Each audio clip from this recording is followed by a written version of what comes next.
Ladies and gentlemen, it is your amazing host here. It is Team Rai. How is everyone doing on its Sunday's edition?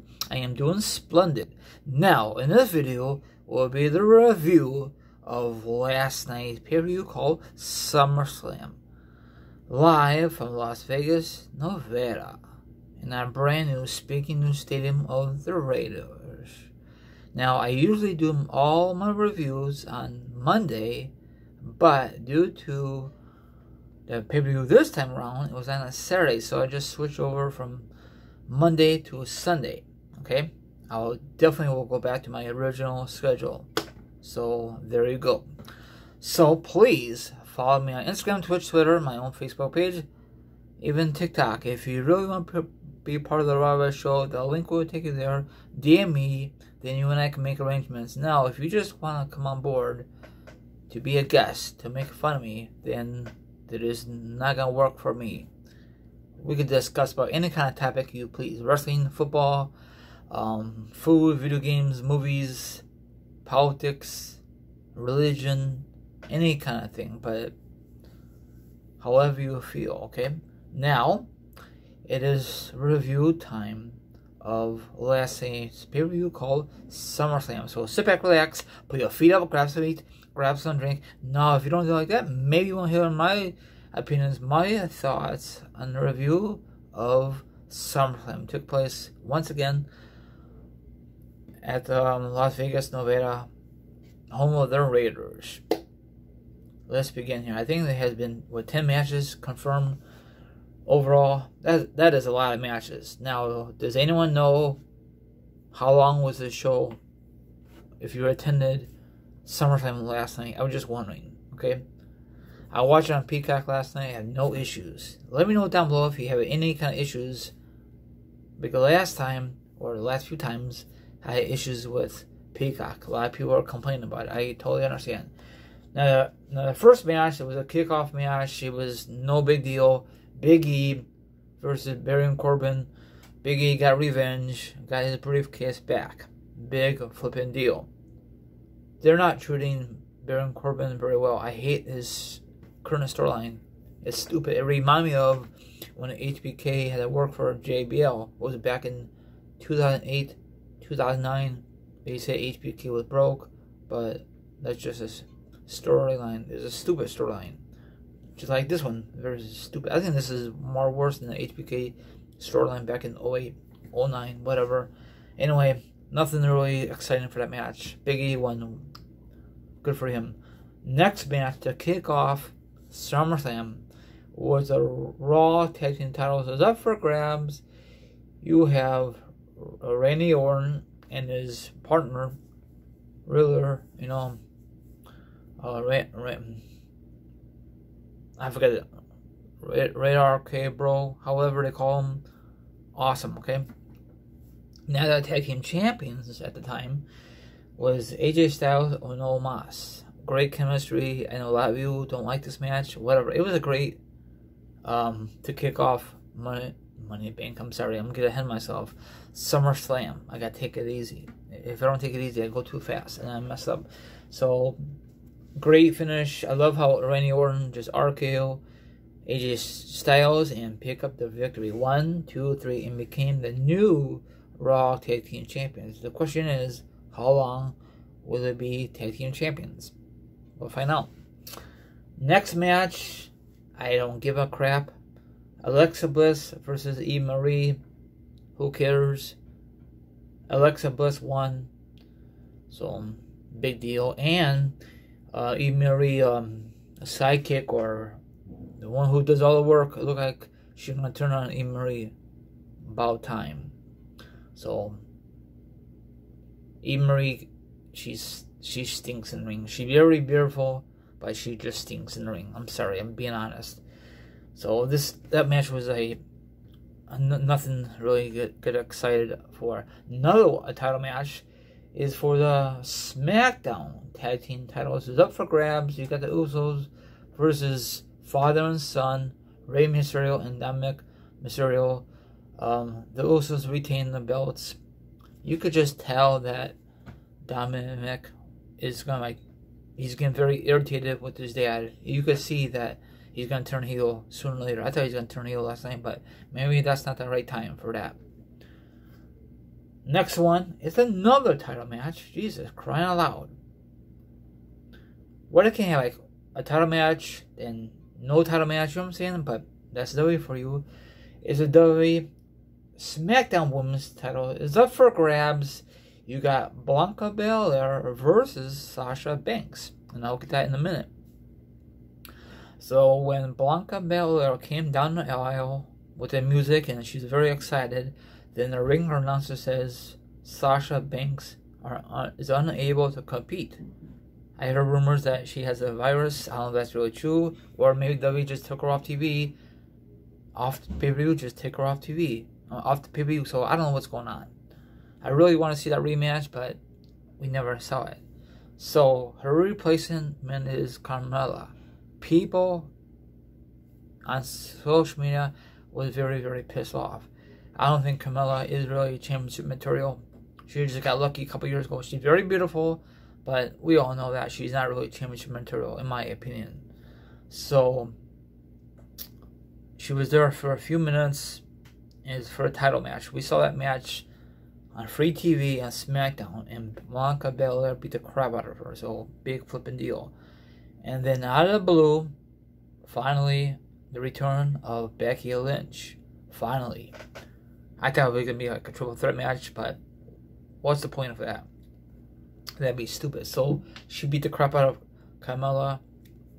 And then after that, you know, it was face to face, the champion versus the challenger, and see if they're going to go one-on-one, the man versus the strongest woman right now in WWE is Bianca Belair. And out of the blue, they accept the challenge. Both sides agree. Then Becky Lynch just, I don't know how I guess she just shake her hand and she just pull her in and she just used her elbow and knocked her out. 1, 2, 3, easy win. They squashed the champion. What the hell, McMahon? What the hell? I mean, I'm not a big fan of Becky Lynch, but make it a better match. But that's W for you. That's McMahon. And that's not the first time he did it. He did it with the ones in the past. You know what I'm saying? I'm not even going to discuss it. So, what's next for Bianca Belair? Will she have I'm assuming she will have a rematch against Becky Lynch. Maybe Extreme Rules coming up next month. Okay, next one. Drew McIntyre versus Jill Mahal. Who cares? This is just a trash match. Drew McIntyre won. Former members of 3MB. That group was trash. So who cares? This whole storyline was awful. So who cares? That's all I'm going to say. Next one is the W Raw Women's Championship. It's up for grabs. You have Charlotte Flair. You got Nikki, a.k.a. almost a superhero. You got Ripley in a triple threat match for the Raw Women's Championship. And guess what? You guessed it. Charlotte Flair is once again is now a 12-time champion. Jesus. Most likely she's going to beat her dad's record. So I was not really surprised. So I guess WWE has no more faith in Nikki as a champion. There goes her Cinderella story. Next match, I think was the best match of the night. You got Edge versus Seth Rollins. 7 years in the making. I don't know how many years. It was awesome. The cool part is Seth Rollins came out. I forgot who came out first, but it don't matter. Edge came out in the Blue music. Bring back me of the Attitude Era. And then before you know it, he uses his own music. It was awesome. It was chilling. Well, I'm surprised they didn't use Gangrel with the Edge. Maybe he wasn't. Maybe W didn't have thought of it, or what? They can't use Christian because he's part of another wrestling company. It was a very good match. I'm so glad Edge won, and hopefully this feud is over. Hopefully, or maybe they might continue it down the road. I doubt that Edge will be competing next month at Extreme Rules. I really doubt it. Probably the next pay-per-view will be next year, I think. So I'm glad. This is a very good match. Probably the best match of the night. Next match, it was a dog crap. WWE Championship for Raw brand. You got Bob Lashley versus the old timer, the WWE Hall of Famer Goldberg. This match was trash. I hated it. It sucks. But I'm glad that Goldberg lost about flipping time. Bobby Lashley beat the crap out of Goldberg, and he beat the crap out of his own son, Goldberg's son. Goldberg's son should have been in the ring, but I know it's part of the storyline. It was bad booking, I think, towards the end, but what can you do? So what's next for Bobby Lashley? Hopefully Goldberg does not get a rematch at Extreme Rules. Hopefully he has a brand new opponent. Hopefully Goldberg takes some time off, or hopefully this will be the end of it. He has two more matches on his current contract, then he'll be done, hopefully. Now the main event of all main events, you have Roman Reigns, the Trial of Chiefs, and you have the future WWE Hall of Famer, John Cena. He's a 16-time world champion, or overall champion. Great match, love it. Great chemistry. But Roman Reigns came out of nowhere, do a couple of Superman punches, and then he did a spear, and that's it. 1, 2, 3, and still you are a Universal Champion. Not a shocking value, but the shocking was the return of Brock Lesnar for the first time since when he lost to Drew McIntyre. You know, brand new look of Goldberg. I'm sorry, darn it, Brock Lesnar. He came down the aisle. He was shaking. He had his hands out, so I'm assuming he's gonna be the face this time around. So it looked like we're gonna see Roman Reigns versus Brock Lesnar for the billionth time, and you could tell that Paul Heyman will get involved in the storyline. That's the only thing I'm looking forward to. You know what's gonna happen eventually? Maybe next month, Extreme Rules, or they might save it. You know, build up for another big pay-per-view coming up. I don't know what's the next pay-per-view. Survivor Series? They're not gonna wait that long, are they? That'd be kind of stupid. So it looked like Roman's title run is gonna end against Brock Lesnar. I'm not a big fan of Lesnar, but who else is going to beat Roman Reigns? I don't know. They must offer Brock Lesnar a lot of money to come back. Especially this past Friday, the return of CM Punk, and that's why WWE wants to have a couple of returns.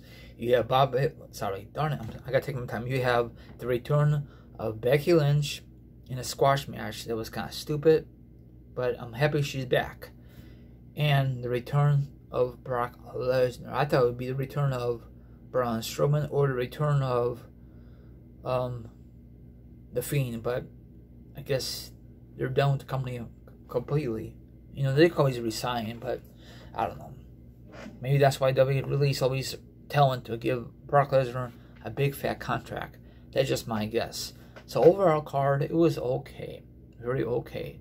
But I heard from a grapevine, I read on the internet, that when you buy food, all the stuff was down. Let me know down below if that's really true or untrue. And I heard all the food was for free, so they lost a lot of money in Las Vegas. And they're gonna go back there next year, but this time for Money Bank in the same building, home of the Raiders.